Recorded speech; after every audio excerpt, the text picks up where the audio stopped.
غمر سوری حافظ صاحب دی بچو مدرسې ظالمانو تاسو دې مدرسې ته هم نه کړ قرآن دې خدمت ته هم نه کړ هغه ماشومانو بچو ته هم نه کړ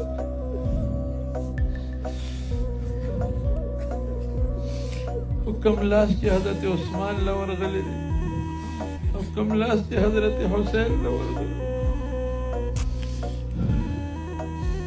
دغه لاسونه ظالمان نه علما پرېږدي او نه حافظان پرېږدي